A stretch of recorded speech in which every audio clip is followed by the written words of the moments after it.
Scripture reading today is Matthew chapter 25, verses 31 through 40. Now when the human one comes in his majesty and all his angels are with him, he will sit on his majestic throne. All the nations will be gathered in front of him. He will separate them from each other, just as a shepherd separates the sheep from the goats. He will put the sheep on his right side, but the goats he will put on his left. Then the king will say to those on his right, "Come, you who will receive good things from my Father, inherit the kingdom that was prepared for you before the world began. I was hungry, and you gave me food to eat.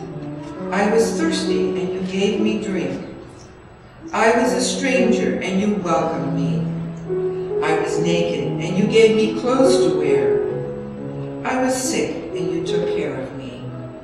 I was in prison, and you visited me." Then those who are righteous will reply to him, "Lord, when did we see you hungry and feed you, or thirsty and give you a drink? When did we see you as a stranger and welcome you, or naked and give you clothes to wear? When did we see you sick or in prison and visit you?" Then the king will reply to them, "I assure you that when you have done it for one of the least of these brothers and sisters of mine, you have done it for me." So let us pray together. May the words of my mouth and the meditations of our hearts be acceptable in your sight, O Lord, our strength and our Redeemer. Amen. Our Lent worship series is based on the words of the prophet Amos, who tells us that God doesn't want our joyous worship unless we are also concerned with justice. Let justice roll down like waters and righteousness like an ever-flowing stream. And so we dream of a world where justice is flowing, with hope and peace is growing, and where God's will is done. And we pray for that day where love reigns among us and God's will is done, where we reach out in welcome and where our hands are Christ's hands. Historically, the Church has used the Lent period to prepare candidates for baptism or confirmation in the case of those who are baptized as infants. So in this sermon series, we're also thinking about the vows we made when we were baptized. And in our own baptisms, we promise to be Christ's representatives in the world. I ask the question, according to the grace given to you, will you remain faithful members of Christ's holy church and serve as Christ's representatives in the world? This is the question I ask of those being baptized. How did you answer it? I will. And I also ask the congregation when we're baptizing people to nurture and care for one another. I ask you when we baptize people, I say, will you nurture one another in the Christian faith and life and include these persons in your care? And you reply, I will. Yeah. So how are we living up to and into these vows? Early this week, I came across this modern day reflection on the scripture passage that we've just heard read. How much truth do you think there is in this reflection? When I was hungry, you cancelled my food stamps. When I was thirsty, you diverted lead and coal into my water. When I was sick, you tripled my insurance rates. When I was naked, you raped me and blamed me because I was naked.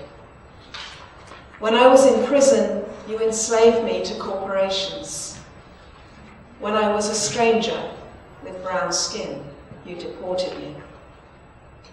How well are we doing at being Christ's representatives individually, as a church, as a community, as a county, as a state, as a country? How well are we feeding those who are hungry, giving a drink to those who are thirsty, welcoming the stranger, clothing the naked, caring for the sick, and visiting the prisoner. We are called to be the church, to be the people who go out as Christ's representatives in the world and to nurture each other as we do so. They say if you look at your checkbook or your credit card statement, you can see what you value. Our own personal budgets reflect our values. How generous are we? How greedy are we? But it's also true that the other budgets that we have some influence over also reflect our values. Our church's budget, our state and country's budget are also moral documents. We live in a polarized culture. This country is polarized. This county is polarized. Our congregation is polarized. Many of us are looking for ways for the church to help heal the divisions that threaten our politics. But if we're not careful, we start to hate not just the policies, but also the people. As Adam Erickson wrote this week in an article for Sojourners, mutual hatred is bigger than any church or any individual. Hostility is infecting our nation. No matter which side of the political divide we find ourselves, we need better strategies for talking about these issues. In the poem that we heard from Bishop Easterling, she asked, what will it take before we understand that we cannot persecute, kill, or bully each other into the future that we want? We cannot hate, destroy, or oppress others and get there. We cannot neglect, starve, or silence each other and be whole. We cannot bury, rape, or enslave one another and be free. Erasing others will not heal us.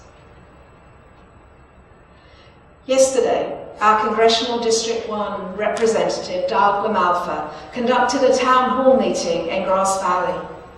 He advanced his plans to come here by a month because of what's happening right now to replace the ACA, the Affordable Care Act, or Obamacare. There is a proposed AHCA, American Health Care Act, or as some are calling it, Trump Care. LaMalfa wanted to hear from us, his constituents, before totally making up his mind. So I went along.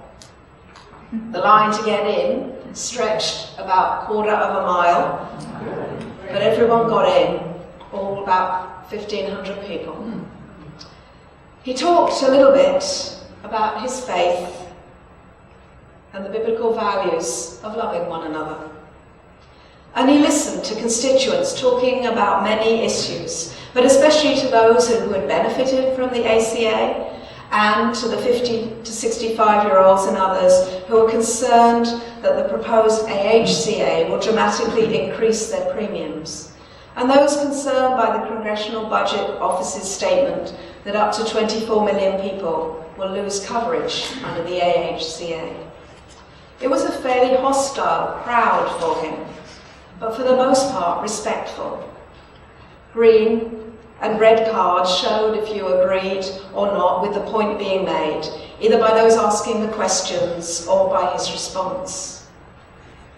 I don't know whether Doug LaMalfa heard anything said that will change the way he was intending to influence legislation, but he came and he listened as Nevada County expressed its opinions. And that experience reminded me of how important it is to listen to others, especially those we disagree with, and how sometimes that has to be done repeatedly. So have you heard of TED Talks? Some of you. TED Talks are videos that present a good idea in 18 minutes or less, and they're filmed at flagship TED conferences, independent TEDx events and other programs. Their goal is to share ideas worth spreading in fields like science, technology, business, culture, art and design around the world. In February this year, Megan Phelps recorded her story. Megan grew up in Westboro Baptist Church and broke away from it in her mid-20s. So Megan goes on to talk about how she would go online and tweet about her church's position. She would talk about others in hate-filled ways, and many people tweeted back at her, mirroring her hatred. But there were a few that eventually dialogued with her, as they and she genuinely tried to understand each other's positions.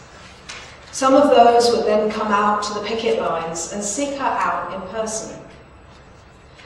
She said a Jewish man named David was one such person. After several months of heated but friendly arguments online, he came out to see her at a picket in New Orleans. He brought her a Middle Eastern dessert from Jerusalem, where he lived, and she brought him kosher chocolate and a "God hates Jews" sign. There was no confusion about their positions, but the line between friend and foe was beginning to be blurred. They'd started to see each other as human beings, and it changed the way they spoke to one another.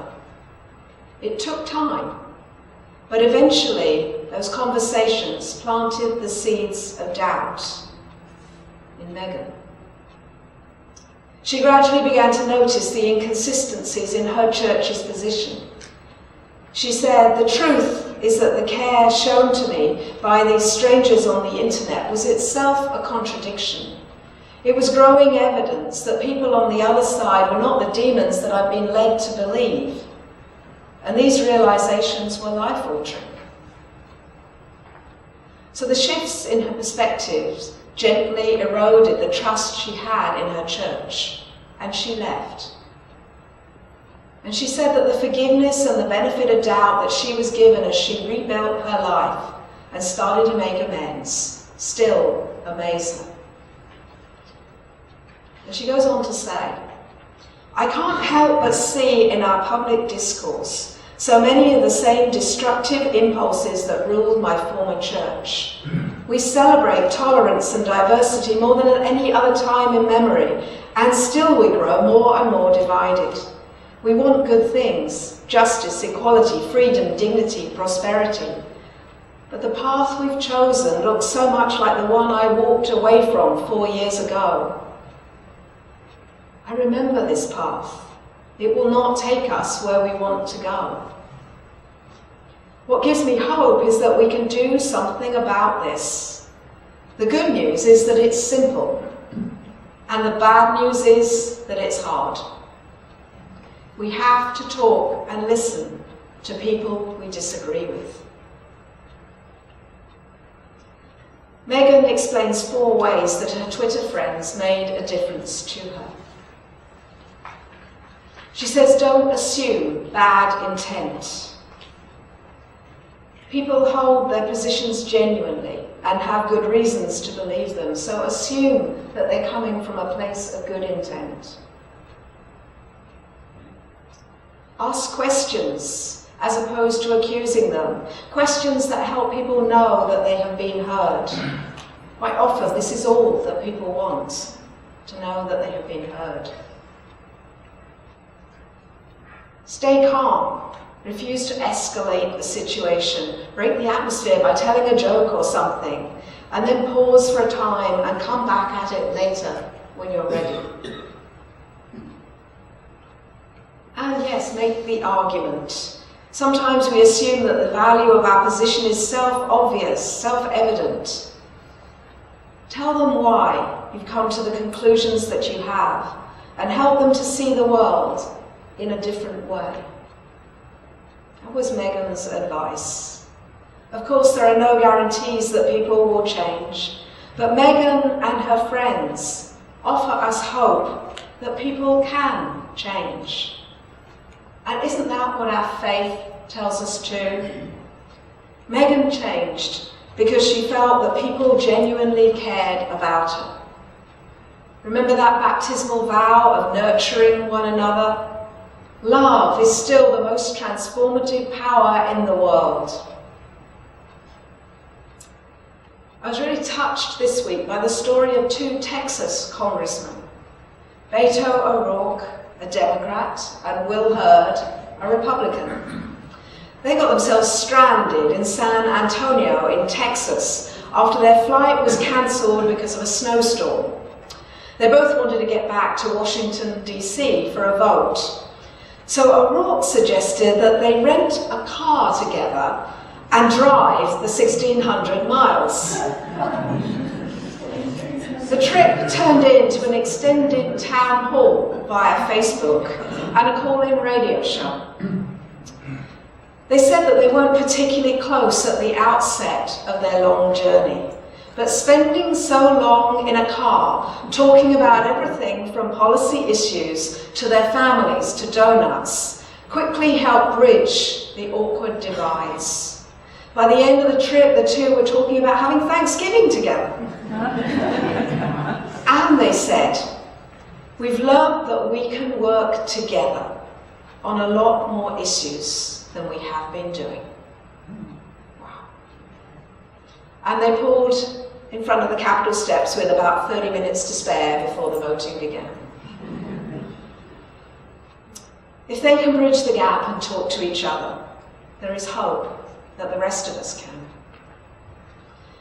Our scripture readings in Matthew this week have not been easy readings. In chapters 10 through 12, Jesus gathered the disciples around him and tried to explain to them that he was the Messiah, but not the type of Messiah that they had imagined. Jesus wasn't coming to fight a physical battle, but a battle against violence itself, to win the victory over the rule of bullies and power brokers in favour of the poor, the oppressed, the meek and the mourners. In Friday's reading, N.T. Wright's reflection particularly spoke to me, where he said, "It may be that in our own day God will do new things, which cut against the grain of what the church, our contemporary world, has led us to expect or hope for." It may be that in our own day God will do new things which cut against the grain of what the church or our contemporary world has led us to expect or hope for. We all need to listen and pay close attention to what Jesus is using others to tell us. I dream of a church where we are Christ's representatives, deeply listening to those we are tempted to hate and showing the world how to genuinely care. I dream of a church where our hands are Christ's hands, where we see Christ in each other's actions. I dream of a church and a world where everyone is welcomed and listened to, where we see Christ in every person we meet. I dream of a world where all have enough food, shelter, water, and healthcare. I dream of a world where justice, not hatred, is flowing. I dream of a world where love reigns among us. May the waters of justice flow and roll through us all. Thanks be to God. Amen.